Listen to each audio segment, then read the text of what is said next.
Il est en apparence, depuis quelques mois, le maître du monde, celui qui, un an après le début de son second mandat, s'immisce et s'impose à la une de presque tous les dossiers. Je vous parle évidemment de Donald Trump. Un faiseur de paix aimerait-il sûrement entendre, lui qui multiplie les initiatives aux quatre coins du globe. Ses équipes discutent en ce moment sur l'Ukraine à Abu Dhabi. Elles le feront demain avec l'Iran. Au sommet de sa gloire, le président de 79 ans pourrait se faire absorber dans les mois qui arrivent par d'autres sujets sur la scène intérieure. Scandale Epstein, liberté de la presse, immigration et bien sûr pouvoir d'achat. À ce jour, le principal grief des Américains. Le président américain entré en campagne, on l'a vu ces derniers jours pour les élections de mi-mandat. Il voit sa popularité au plus bas. Ça fait beaucoup de dossiers qu'on va tenter de décrypter avec vous. Tristan Cabello, bonjour. Bonjour. Merci d'être avec nous. Vous êtes historien, spécialiste des États-Unis, maître de conférence à Johns Hopkins. Votre prochain livre, d'ailleurs, sort la semaine prochaine. On le voit ici à l'écran, la victoire de Zoran Mamdani à New York. On aura l'occasion d'ailleurs d'en toucher un mot dans le cadre de l'affaire Epstein. Mais d'abord, que de sujets et de thèmes abordés quand on s'attaque à Donald Trump, lui qui dirige l'Amérique et le monde aussi, on a envie d'ajouter. Oui, ça fait vraiment beaucoup de sujets. Alors bien évidemment au niveau international, mais aussi au niveau national. Et vous l'avez bien finalement résumé dans l'introduction. C'est-à-dire qu'il doit faire face à plusieurs fronts. Il y a bien évidemment l'affaire Epstein. Il y a le coût de la vie qui explose aux États-Unis. L'économie dont les signes sont plutôt positifs, mais dont les Américains ne récoltent pas du tout les fruits. C'est-à-dire que le coût de la vie est toujours tout à fait démentiel pour beaucoup d'Américains.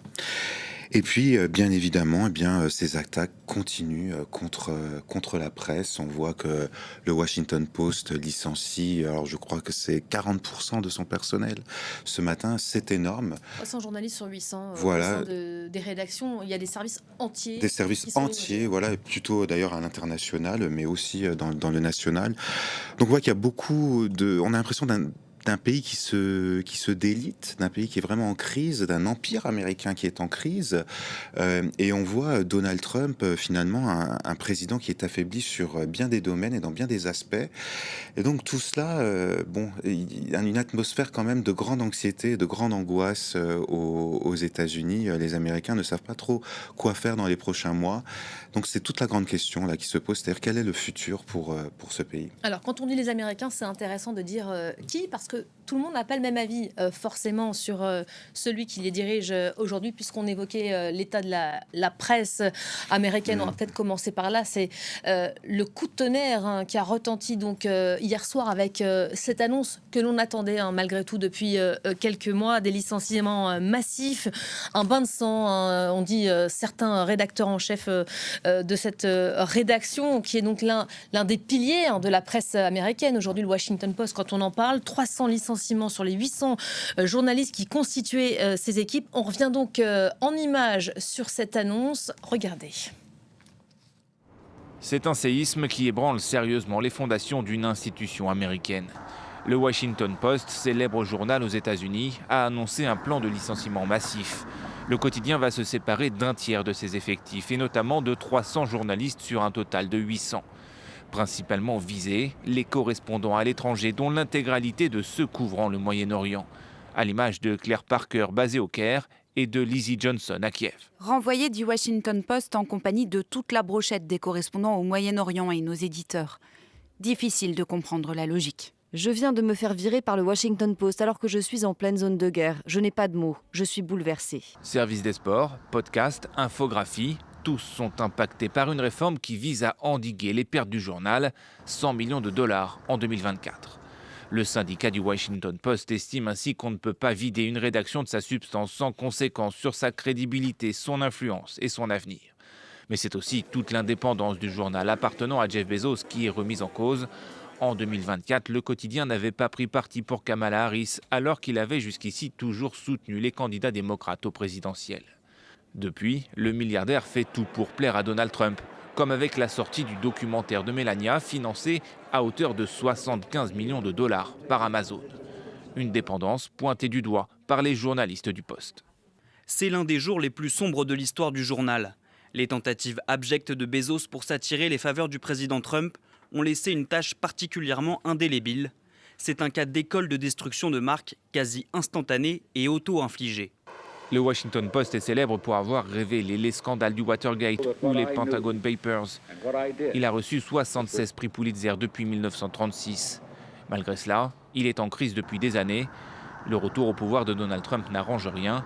Le président américain accuse le journal de publier régulièrement de fausses informations.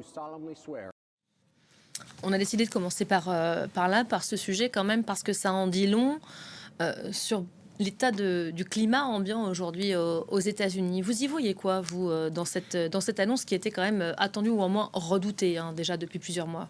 Oui, bon, le monde des médias est un monde en crise aux États-Unis. Alors, il y a non seulement une grande défiance envers les journalistes de la part des Américains, mais il faut aussi le dire, c'est que les journalistes ne peuvent pas faire leur travail correctement. C'est-à-dire, on le voit bien là, ce sont des gens qui étaient employés à temps plein, qui faisaient leur travail très bien, qui étaient vraiment essentiels au bon fonctionnement de la démocratie, et qui sont limogés du jour au lendemain. C'était quand même un travail de qualité, le Washington Post, et c'est ce travail qui ne sera plus disponible. Alors, il y a aussi en parallèle une montée des médias indépendants qui deviennent de plus en plus importants aux États-Unis. Alors, certains sont vraiment de grande qualité et puis d'autres de moins bonne qualité. Mais en tout cas, ce que l'on voit, c'est que le métier de journaliste, c'est vraiment un métier en crise aux États-Unis. C'est un métier qui est très précarisé, où les gens sont embauchés à la pige. Il y a de moins en moins de postes à temps plein. Et donc, ça pose vraiment des problèmes sur comment, finalement, informer ses concitoyens. La faute à quoi ou à qui, plutôt, Tristan Cabello? Parce que quand on voit un Trump, et c'est assez fréquent, finalement, Ouais. à la Maison-Blanche, dans le bureau ovale, quand il coupe la parole, ça c'est la version la plus sympa, à des journalistes de médias traditionnels, qui les insultent même parfois. Il a sa part de responsabilité là-dedans? Bien Ou il n'a fait sûr. qu'accélérer un processus qui était déjà en marche? Ouais, c'était un processus qui était déjà en marche. Bon, c'est-à-dire que ces journaux et ces chaînes de télévision sont aussi dans la logique du rendement. Et donc, le Washington Post, on voit, perdait beaucoup d'argent depuis beaucoup d'années. Même chose pour un certain nombre de télévisions en continu. CNN, MSNBC ont tous été un peu revitalisés. Mais bon, les audiences sont très maigres finalement. Donc, il y a ça. Et puis, il y a bien évidemment Trump qui insulte pratiquement quotidiennement les journalistes, même ceux qui sont en fait intégrés dans son pool de journalistes à la Maison-Blanche. Et donc tout ça crée vraiment une atmosphère où non seulement les journalistes ont peur de faire leur métier, mais de toute façon ne peuvent pas vraiment le faire très bien, puisqu'ils n'ont pas le soutien de leur rédaction, ils n'ont pas des soutiens financiers dont ils ont besoin pour faire leur travail. J'aimerais lire la réaction du porte-parole de la Maison-Blanche, Stephen Chung, qui a réagi sur X. Imprimer des fausses nouvelles n'est pas un modèle économique rentable. C'est-à-dire que ces médias traditionnels, piliers de la presse américaine, sont accusés de fake news. Ça, c'est un vieux discours, mais qui commence à avoir ses effets. C'est un vieux discours, mais c'est un vieux discours trumpiste. C'est-à-dire qu'il n'est pas partagé par toute la classe politique, il faut quand même le rappeler. Bien évidemment, tout ce qui va à l'encontre de Trump est considéré comme une fake news. Et donc, Trump a ses propres nouvelles, sa propre réalité, et bien évidemment qui va souvent à l'encontre de ce qui est publié dans les journaux, qui font leur travail d'information. Alors, là, la question n'est pas de dire que tout ce qui est publié par le Washington Post est absolument parfait, bien évidemment qu'il doit y avoir des erreurs ici ou là. Mais, en tout cas, ça ne va pas dans le sens de Trump. Et ça pose un problème à cette administration qui essaie vraiment de contrôler toute sa propagande et qui va à l'encontre de tous les médias qui se dressent contre eux. Est-ce que c'était inéluctable, ce genre de licenciement massif? On parle d'hémorragie qui survient quand même sur fond de rapprochement entre Trump et Jeff Bezos, donc, qui est le propriétaire du journal, mais qui est aussi surtout le fondateur d'Amazon, qu'on a vu parmi les convives de Donald Trump après son investiture. Oui, et puis de toute façon, c'est une hémorragie qui touche vraiment tous les niveaux de la presse aux États-Unis. Il y a eu beaucoup de layoffs, comme on dit, c'est-à-dire de gens qu'on laisse partir à MSNBC. MSNBC, par exemple, qui était quand même la chaîne plutôt pro-démocrate, plutôt centriste modérée, disons, qui a essayé, ils ont essayé de la revitaliser en ayant un nouveau nom, etc. Ça n'a pas beaucoup marché. Et là aussi, ils ont laissé partir beaucoup de gens. Donc c'est vraiment quelque quelque chose qui se passe vraiment dans beaucoup de domaines de la presse aux États-Unis, non seulement la presse écrite, mais aussi beaucoup dans la presse audiovisuelle et à la radio. Et puis, bien évidemment, ce qui est central, c'est aussi la perte de fonds pour les radios et les télévisions publiques. Donald Trump ne veut plus financer ces radios qui sont vraiment centrales dans le tissu économique américain, les radios PBS, Public Broadcasting Corporation, c'est-à-dire les radios de service public.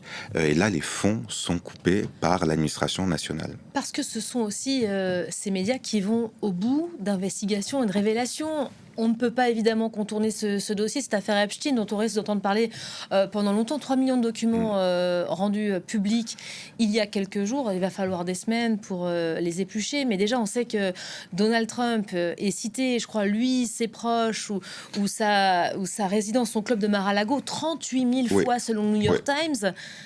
Certains espèrent qu'il devra s'en expliquer un jour.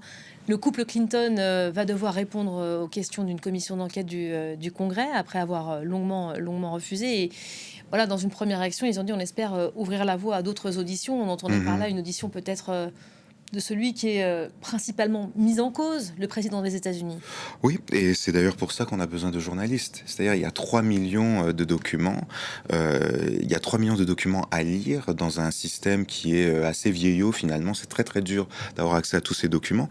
Donc on a bien évidemment besoin de journalistes d'investigation ou même tout simplement de gens qui lisent ces documents parce qu'il y a vraiment énormément d'informations.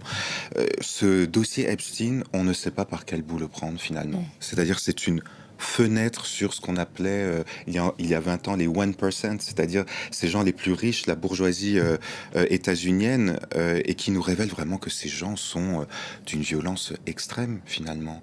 Vous dites états-unienne, moi j'ai envie d'élargir aussi parce qu'on voit que c'est transnational, tout à fait. Bien au-delà, ici en France aussi. Peut-être on va écouter Donald Trump à ce propos, la dernière réaction du président américain sur cette affaire. Je pense qu'il est vraiment temps que le pays passe à autre chose. Franchement, maintenant qu'il n'est rien ressorti à mon sujet, sinon que c'était un complot contre moi, littéralement de la part de Jeffrey Epstein et d'autres personnes. Mais je pense qu'il est temps pour le pays de passer peut-être à autre chose, comme le système de santé ou quelque chose qui importe aux gens. Vous entendez quoi là? On passe à autre chose Alors il a raison, hein, les Américains aimeraient bien une grande réforme du système de santé, ça il a tout à fait raison. C'est ironique quand même qu'il parle de ça lui. Oui voilà, parce que c'était pas trop au centre de son programme, mais les Américains veulent aussi savoir la vérité sur les Epstein Files. Et c'est vrai qu'il est cité des centaines de fois, mais pas que lui, beaucoup de démocrates, alors en ce moment pas beaucoup de républicains, parce que leurs noms je pense sont caviardés, il n'y a pas vraiment les noms. Et donc voilà, les Clinton vont être auditionnés. Moi, je pense que c'est très intéressant, ça va être très intéressant d'entendre les Clinton s'expliquer sur ce qu'ils savent, surtout Hillary Clinton d'ailleurs, hein, que savait-elle vraiment ex-secrétaire d'État américaine. Voilà, ex-candidate à la présidence, que savait-elle des agissements de son mari? On dit que Ghislaine Maxwell va aussi être auditionnée par l'épouse de Monsieur Epstein, qui elle aussi en sait beaucoup sur cette affaire. Mais encore une fois, moi j'ai l'impression que le scandale sexuel, qui est vraiment extrêmement problématique, hein, c'est un scandale pédocriminel, finalement va peut-être devenir secondaire là. Ça offre quand même une vision, une lecture du système bancaire, du système capitaliste, du système des partis politiques, du système des médias, du système même des universités, des fondations. Tous ces gens sont mêlés à ce milieu Epstein et il va y avoir des éclaboussures, des révélations sur vraiment tout le milieu. Jusqu'à la Maison-Blanche, vous croyez? Parce qu'il jouit d'une immunité, le président américain. Aujourd'hui, quand on l'entend comme ça dire... Il est temps de passer à autre chose. On a l'impression qu'il ne se sent pas du tout concerné par l'affaire. Ça pourrait lui valoir des ennuis réellement. Alors, il est en sécurité, si j'ose dire, jusqu'au midterm. Mais au midterm, si la Chambre, en novembre prochain, mais si les midterms, au midterm, la Chambre balance du côté démocrate, là, il peut y avoir vraiment des investigations ou même un processus d'impeachment. C'est d'ailleurs de ça dont ils ont peur. Steve Bannon l'a très bien dit, hein, et Trump l'a dit aussi. Si nous perdons les midterms, il y aura des impeachments, ou Steve Bannon a même dit, nous irons tous en prison. Donc c'est-à-dire qu'ils sont vraiment très, très au fait de ce qu'il y a dans ces files, et même d'ailleurs de ce qu'ils font depuis le début dans cette administration, qui est toujours à la border, j'ai envie de dire, de la frontière de la légalité. Vous dites, si les démocrates remportent les midterms, donc ce sera la prochaine échéance électorale évidemment très importante aux États-Unis qui aura lieu en novembre prochain, ça pourrait avoir une incidence sur le scrutin justement. Est-ce que les Américains vont voter en pensant à cela? Est-ce que c'est un sujet pour eux aujourd'hui, ce dossier, ce scandale? Oui, alors oui et non. Je crois que les Américains sont très fatigués par cette histoire. Je pense qu'il y a beaucoup de gens qui se déconnectent maintenant de l'information en continu ou même simplement de l'information qui a un rapport avec Donald Trump. Il y a une grande fatigue, je pense. Moi, je pense que les midterms se joueront sur vraiment l'économie. C'est vraiment ce qui est central pour la plupart des Américains. Alors, les démocrates sont en avance. Sans présenter vraiment de programme, il faut bien le dire, sans être vraiment très visible. Ils surfent sur l'impopularité de Donald Trump. Sur l'impopularité, ça peut être quand même très dangereux, parce qu'on peut avoir des démocrates qui gagnent les midterms en novembre, qui restent populaires pendant 2 ans, ou au moins dominants à la Chambre, et puis un J.D. Vance peut-être à 50-55% aux prochaines présidentielles. Ça, c'est un schéma assez classique, finalement, dans la politique américaine. Oui, une oui, opposition qui remporte la prochaine échéance électorale et puis qui après perd la suivante. Oui, enfin, ou alors, oui, bon, il y a eu vraiment les deux. Par exemple, en 92, quand Clinton gagne, en 94, Newt Gingrich revient à la Chambre, et puis ça n'empêche pas en 96 Clinton de regagner la présidentielle. Donc, ils peuvent aussi devenir, très, très impopulaires. Bon, les démocrates, là, ils sont vraiment à la croisée des chemins, c'est-à-dire qu'il faut qu'ils présentent vraiment un mouvement, un programme pour le pays. Le problème, c'est qu'ils ne sont pas très audibles. Ils ne sont pas très audibles dans cette Amérique qui est vraiment polarisée et dont Trump occupe, comme on le voit, tous les écrans. Voilà, et c'est ce qu'on appelle le flood the zone, inonder la zone, occuper absolument tous les espaces médiatiques. J'aimerais quand même qu'on regarde des chiffres, puisqu'on parle de popularité ou plutôt d'impopularité, aussi impopulaire qu'au cours de son premier mandat, finalement. 56% d'opinion défavorable, la courbe de sa popularité, donc, ou d'impopularité, qui est en train de monter, 40% d'opinion favorable. Ça nous dit que finalement, les mois passent et qu'il a du mal à s'inscrire auprès des Américains, mais pas auprès de sa base qui reste inamovible, intacte. Oui, il est toujours très populaire du côté des MAGA, mais il faut quand même rappeler que les MAGA, finalement, les gens qui s'identifient comme MAGA, comme Trumpistes, c'est 10 à 15% de la population. Et même là, s'il est très bas dans les sondages, 40%, finalement, c'est quand même encore assez haut. Et c'est bien assez pour gagner les élections, puisque je vous rappelle qu'aux États-Unis, l'abstentionnisme est vraiment très haut. En général, c'est 30, 40, peut-être des fois 50%, surtout au midterm. Et donc, il suffit que cette base, MAGA, cette base qu'il a, les 40%, se mobilise pour qu'il gagne les midterms, mais aussi, plus tard, la présidentielle avec J.D. Vance. Donc, rien n'est joué pour Donald Trump. C'est-à-dire qu'on a l'impression qu'il est très bas dans les sondages, et en effet, il est très bas, mais il a quand même une base qui est très mobilisée, et vraiment, les élections américaines se gagnent comme ça. C'est vraiment le camp qui mobilise sa base. Une élection qui se fait toujours sur le même sujet. On en parlait tout à l'heure, c'est l'économie et le pouvoir d'achat. Alors, les cours de la bourse, la croissance semble dépasser les attentes. Une croissance qui a bondi quand même de 4,3% au troisième trimestre. Pourtant, c'est pas ça qui parle aux Américains. Ce qui leur parle, c'est l'inflation, le pouvoir d'achat, le chômage aussi. Et là, on redoute des chiffres qui s'envolent dans l'autre sens. Oui. C'est-à-dire que les chiffres sont en général quand même très bons. Alors, la bourse tient, etc. Par contre, le problème, c'est que les Américains voient bien que tout augmente, alors que le président lui-même leur dit, bien vous voyez bien que les prix descendent. Donc il y a vraiment une dichotomie là un peu difficile à vivre pour la plupart des Américains. Il y a quelque chose de très frappant. C'était Thanksgiving, une grande fête américaine où les gens, en général, se réunissent en famille. Le président nous disait à la télévision, regardez bien, vous voyez bien que la dinde cette année, elle coûte beaucoup moins cher que l'année dernière. Or, on voyait tous, quand on allait l'acheter au supermarché, qu'elle était beaucoup plus chère. Donc, les prix augmentent. Il y a aussi un dynamisme du marché du travail qui n'est plus du tout là. Les Américains avaient l'habitude de perdre leur travail et d'en retrouver 1, 2 semaines, 3 semaines après. C'est des périodes de chômage qui sont de plus en plus longues, dans un pays qui n'a pas les systèmes sociaux que l'on a en France. Donc des longues Quand on périodes. perd son boulot, comme les journalistes, par exemple, du Washington Post, du jour au lendemain, cette journaliste-là qui est sur le front en Ukraine, Ouais. qui apprend par message qu'elle a perdu son travail, effectivement, il n'y a pas d'assurance. Il n'y a pas d'assurance chômage derrière. chômage. Et puis, il faut savoir que, comme d'habitude, quand on perd son travail aux États-Unis, on perd beaucoup de choses, en particulier son assurance santé. Voilà, qu'évoquait Trump il y a quelques instants, Voilà. sur lequel Voilà. les Américains aimeraient bien Ouais. se pencher. Les chiffres de l'économie qui ne sont pas très bons, finalement, aujourd'hui, au regard des Américains, avec des travailleurs modestes qui sont de plus en plus nombreux devant les distributions alimentaires. Ça nous dit quoi de cette économie? Oui, oui, c'est ce que l'on voit et ça c'est très frappant. Là où j'habite à New York, on voit des queues autour des centres de distribution alimentaire. Ça nous dit quoi? Ça nous dit que c'est un pays qui est à bout de souffle. C'est-à-dire que c'est un pays où l'ascenseur social ne marche plus du tout, où le rêve américain ne marche plus du tout. On a des gens qui sont bloqués avec non seulement des salaires, alors qui ont l'air très hauts quand on parle en comparaison à la France, mais qui en comparaison au coût de la vie aux États-Unis sont très bas. Et surtout des gens qui cumulent plusieurs emplois pour tout simplement subvenir à des besoins qui sont tout à fait élémentaires, comme le coût de la vie, le loyer et puis l'alimentation.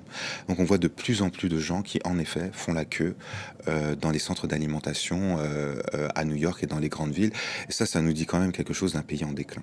Vous me parlez de rêve américain, moi ça me fait penser à l'immigration, ces millions de personnes qui sont arrivées aux États-Unis pour s'installer. Alors Oui. certains depuis ont obtenu des papiers et d'autres pas. Ça fait la une en ce moment ici en Europe, notamment aux États-Unis aussi, j'imagine, avec l'entrée en scène de l'ICE. Alors on parle beaucoup de Minneapolis, forcément, parce qu'il y a des milliers d'agents fédéraux qui ont été déployés et concentrés finalement à un seul endroit, mais ça se passe dans d'autres États du pays. Trump a annoncé le retrait de 700 agents fédéraux, donc a priori aujourd'hui, mais il va quand même en rester 2000 dans la ville. Faut mesurer le Oui. propos. Certains disent tentative d'apaisement de la part du président américain. Bon, Oui, beaucoup de gens parlent de désescalade. Bon, moi j'en suis un peu moins sûr comme vous. C'est-à-dire que je pense que le mal est fait. Trump a eu ce qu'il voulait, c'est-à-dire créer une certaine forme de terreur, non seulement chez les immigrés d'ailleurs, sans papier et avec papier d'ailleurs, mais aussi chez les citoyens. C'est-à-dire, il y a beaucoup de citoyens américains qui ont, après la mort de Alex Pretty et la mort de René Good, ces deux manifestants américains, Américains, qui ont été qui ont été abattus. tués voilà, par ICE, qui ont maintenant très peur de défiler dans la rue, qui ont très peur de se mobiliser contre ICE, qui ont très peur de se mobiliser contre le gouvernement Trump. Donc certes, il y aura 700 policiers en moins, finalement c'est une goutte d'eau quand même, mais moi je crois que la terreur elle est là, les gens ont peur, et c'est pas que les immigrés, c'est vraiment aussi les citoyens américains qui ont peur tout simplement d'exprimer leurs opinions. Justement, c'est ce que j'allais vous demander. Est-ce qu'on ose, ça on l'évoquait en tout début de mandat de Donald Trump, est-ce qu'on ose critiquer ouvertement Donald Trump aujourd'hui, quel que soit le camp politique auquel on appartienne, parce qu'on se souvient au moment des licenciements massifs au sein de l'administration Oui. américaine, beaucoup restaient mutiques à l'égard Ouais. de la politique américaine. Est-ce que ça a changé, ça? Alors c'est vrai que publiquement, beaucoup de gens se sont tus, même d'ailleurs sur les réseaux sociaux, les gens ne disaient plus grand-chose de politique. Moi je l'ai vu dans mon cercle d'universitaires finalement, des gens qui étaient très vocaux, qui s'exprimaient beaucoup sur la politique américaine et qui là restaient vraiment muets.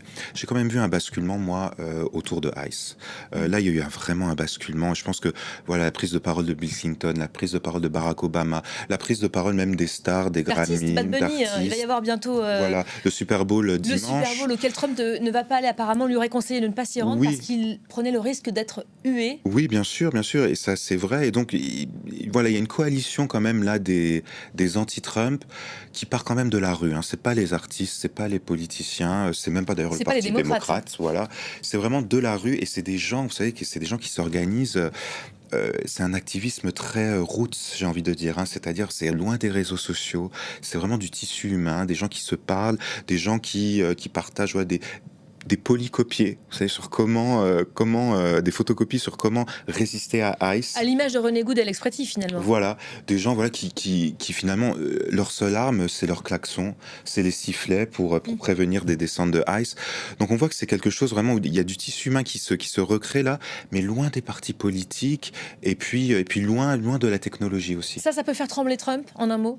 Oui, Ces ça gens-là, c'est ces très petits clair. gens, comme on C'est dit. très clair puisque c'est un mouvement qui vient de la base, c'est un mouvement qui vient du peuple et c'est un mouvement qui vient de la rue et donc ils vont se mobiliser, ça c'est très clair. Merci beaucoup Tristan Cabello.